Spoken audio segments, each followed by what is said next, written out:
नमस्कार दोस्तों, स्वागत है आप सभी का स्टडी अफेयर्स में। हम बात करने वाले हैं एक ट्रैफिक जैम के ऊपर।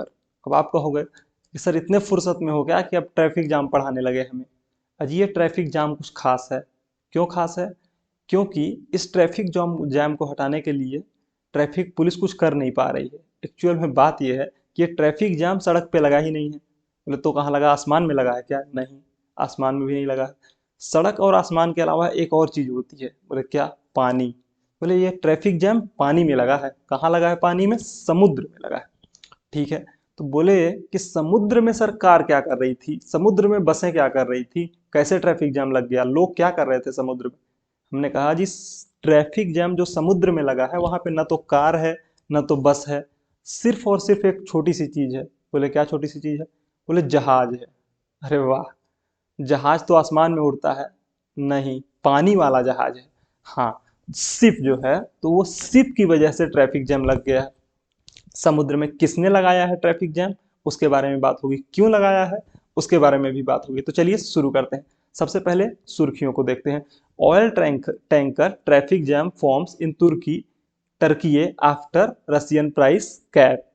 तो ये पूरा का पूरा मैटर जो है वो रसिया, यूरोपियन यूनियन और टर्की से जुड़ा हुआ है। ओके, आप देखिए ये पूरी की पूरी तस्वीर जिसमें ये छोटे छोटे सिप आपको दिखाई दे रहे हैं। ये जो छोटे छोटे सिप है ना, एक्चुअल में ये बहुत बड़े होते हैं। ये जो बहुत बड़े सिप होते हैं वो समुद्र में तेल लेकर के यहाँ से वहां जाते हैं। तेल लेकर के निकलते हैं एक जगह से दूसरे जगह पे चले जाते हैं। तो इनको कई ऐसे रास्तों से गुजरना पड़ता है जो काफी पतले होते हैं। साथ ही साथ कई देशों के जो बॉर्डर्स होते हैं ना वो उन एरियाज से लगते हैं। बोले ठीक है। तो दिक्कत क्या है? दिक्कत यह है कि जो G7 कंट्रीज हैं उन्होंने रसिया के ऊपर सैंक्शन लगा रखा है। बोले ठीक है।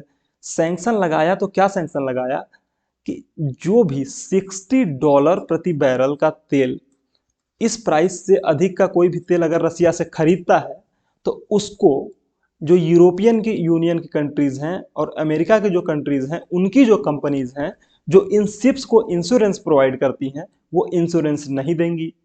बोले सर ये इनका इंश्योरेंस भी होता है क्या? बोले हाँ, इंश्योरेंस होता है। तो इंश्योरेंस क्यों होता है? इंश्योरेंस इसलिए होता है क्योंकि इनके अंदर बहुत सारा माल भरा हुआ है। कौन सी चीज है? तेल है, क्रूड ऑयल है। वो तेल की वजह से नहीं, वो तेल जो नुकसान है, मान लीजिए आपका तेल है वो गिर गया तो उसकी वजह से जो नुकसान होगा ना उसके लिए होता है पूरा का पूरा मामला। मान लीजिए दो शिप जो हैं, ये एक शिप हो गया, ये दूसरा शिप हो गया, ये आ रहे हैं और दोनों आपस में टकरा गए। टकरा गए तो क्या हुआ? शिप का नुकसान तो हुआ ही हुआ, लेकिन जो दूसरा नुकसान हुआ ना वो ये हुआ कि इनका तेल गिर गया समुद्र की सतह पे। अब समुद्र की सतह पे जो गिरा हुआ तेल है ना उसको उठाने में, उसको समेटने में भाई साहब बहुत सारा पैसा खर्चा हो जाता है, बिलियंस डॉलर में।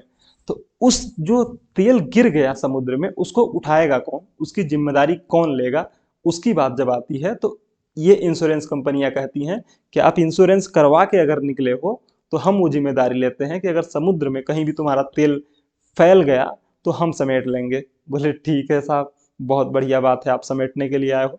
और क्या वजह हो सकती है? दूसरी वजह यह है कि समुद्र में तूफान भी आता रहता है। तो अगर तूफान की वजह से कभी आपका शिप इधर उधर डगमगा गया, डोल गया और आपके टैंकर्स जो भी आपने ले रखे हैं अपने जहाज पे जिनमें तेल भरा हुआ है वो अगर गिर गए समुद्र में और उनकी वजह से फैल गया तेल तो हम उसके लिए भी जिम्मेदार हैं, हम समेट लेंगे। बोले बहुत बढ़िया। तो दिक्कत कहाँ है? दिक्कत ये है कि ये जो बहुत से कंट्रीज के बॉर्डर से लगा हुआ समुद्र होता है ना वहां पे दिक्कत है। दिक्कत ये है कि ये देखिए जो ब्लैक सी आपको दिखाई दे रहा है, तो इस ब्लैक सी से तुर्की लगता है जिसको टर्की कहा जाता है। अब ये टर्की में प्रॉब्लम क्या है? टर्की में प्रॉब्लम ये है कि रसिया का से तेल लेके निकलता है जहाज। कहाँ से? ये है नोवोरिस्क, रसिया का पोर्ट है नोवोरिस्क। नोवोरिस्क से तेल निकल के लेकर के जहाज निकलता है और जाता कहाँ है? इस तरफ जाता है। किस तरफ जाता है? ये देखिए यहाँ पे, ये हुआ पूरा का पूरा ब्लैक सी। ब्लैक सी से आता है यहाँ पे। ये पूरा का पूरा रूट है जिसको फॉलो करते हुए जहाज को जाना है। ओके। अब इस रूट से जाने के लिए जहाज को जो ब्लैक सी में है अभी, वहां से ये जो तुर्की का बॉर्डर, टर्की का बॉर्डर लगता है, एक ये हुआ और एक ये हुआ, दोनों तरफ। तो टर्की ने यहीं पे पूरे के पूरे जहाज को रोक लिया। कहाँ पे? बॉस्फोरस से होते हुए गुजरने ही नहीं दिया। बोले यहीं पे रुक जाओ सब के सब।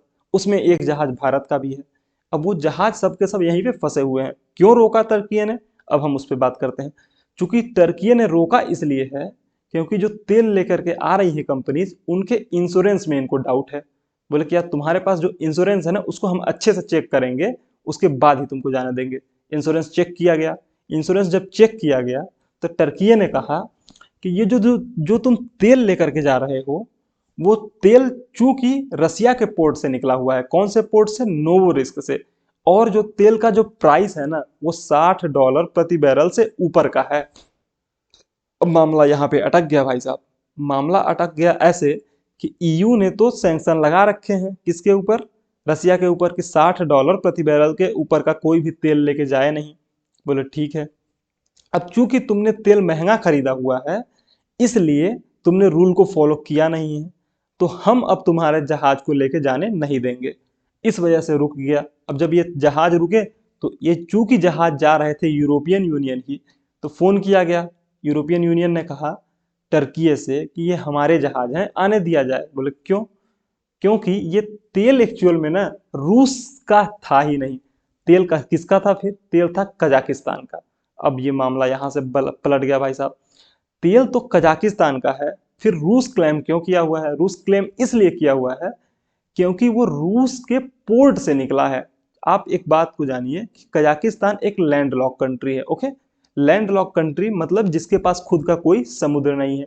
तो ये जो पोर्ट ऑफ नोवोरिस्क है ना, तेल पूरा का पूरा भेजा जाता है ये इस पूरे रूट से होते हुए कजाकिस्तान से रसिया, पाइप्स के थ्रू। अब पाइप से तेल जब आता है तो वो पोर्ट ऑफ नोवोरिस्क से फिल होता है जहाजों में और वो जाता है पूरी दुनिया में। तो ये जो 19 जहाज हैं वो कजाकिस्तान के हैं। चूंकि किसी को मालूम नहीं है, टर्की ये नहीं मानने को तैयार है कि ये जहाज जो है वो कजाकिस्तान के हैं, इसलिए उन्होंने उसको रोक रखा है और वहां पे रायता फैला हुआ है, पूरे बवाल हो रखा है। रसिया ने कहा कि ठीक है, तुम उनको रोके हुए हो, हम इसमें क्यों बीच में पड़े। तुर्की ने रोका है, जहाज कजाकिस्तान से जा रहे हैं, कोई मामला नहीं है, हम कुछ नहीं करने वाले। ठीक है। अब ये पूरे के पूरे जो जहाज जो रुके हुए हैं, तो कजाकिस्तान ने कहा भाई साहब तुम अब इधर से जाने नहीं दोगे, क्योंकि तुम अब रोक के तो हमारा पूरा का पूरा मामला ही निपटाए दे रहे हो, तो हम अब दूसरे रास्ते पे विचार करते हैं। दूसरे रास्ते पे जो विचार हुआ, विचार ये हुआ कि हम कहाँ से जाएंगे? बाकू से होते हुए जाएंगे। तो टर्की ने और रूस ने कहा, रूस ने ये कहा भाई साहब तुम उधर से चले तो जाओगे, ये है पूरा का पूरा रास्ता जिसमें